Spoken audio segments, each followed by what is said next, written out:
প্রথম দিকে যেরকম নীলা ভাইকে পেয়েছে এখনো ওরকমই, কোনো ওখানে চেঞ্জ হয়নি। বাংলাদেশের ইউটিউবে নাট্যজগতে কিছু ঝুঁটি আছে যাদের নাম দেখলে দর্শক ক্লিক করেন। সে তালিকায় অন্যতম ঝুঁটি নিলয় আলমগীর ও হিমি। তাদের নাটক প্রকাশ পেলে কয়েকদিনের মধ্যে মিলিয়ন ভিউ এ যেন নিয়মে পরিণত হয়েছে। প্রশ্ন হলো, কেন তাদের নাটক এত ভিউ পায়? শুধু তারকা খ্যাতি, নাকি এর পেছনে আছে গভীর কিছু কারণ? চলুন বিশদভাবে বিশ্লেষণ করা যাক। অনস্ক্রিন রসায়ন প্রকৃত বিশ্বাসযোগ্য।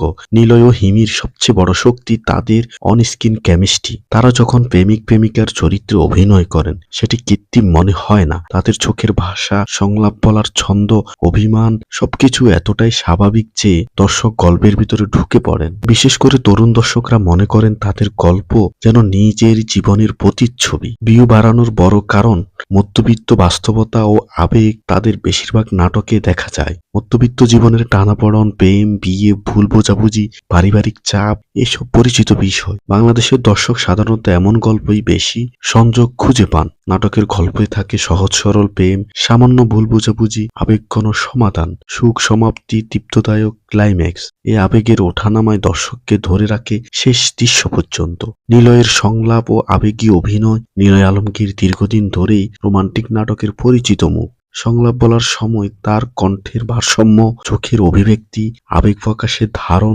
দর্শকদের আকর্ষণ করে। বিশেষ করে অভিমানী প্রেমিক বা দায়িত্ববান স্বামীর চরিত্রে তাকে খুব মানিয়ে যায়। ফলে দর্শকের মনে চরিত্রটি গেঁথে যায়। হিমির অভিনয় রয়েছে স্বাভাবিকতা। তার হাসি, কাদার দৃশ্য কিংবা রাগ সবকিছুতে এক ধরনের সহজ আবেদন আছে। অনেকেই দর্শক মনে করেন হিমির মধ্যে নেক্সট ডোর গার্ল ইমেজ আছে, যা তাকে আরো আপন করে তোলে। রোমান্টিক দৃশ্যে সংবেদনশীলতা, আবেগ প্রকাশে নাটকে প্রাণবন্ত করে। ডিজিটাল যুগে ভিউ বাড়ার পেছনে অ্যালগরিদম বড় ভূমিকা রাখে। নিলয় হিমির নাটক প্রকাশের পর প্রথম কয়েক ঘন্টাতে ভিউ ও কমেন্টের বন্যা বয়ে যায়। ফলে ইউটিউবের অ্যালগরিদম ট্রেন্ডিং এর লিস্টে তুলে ধরে।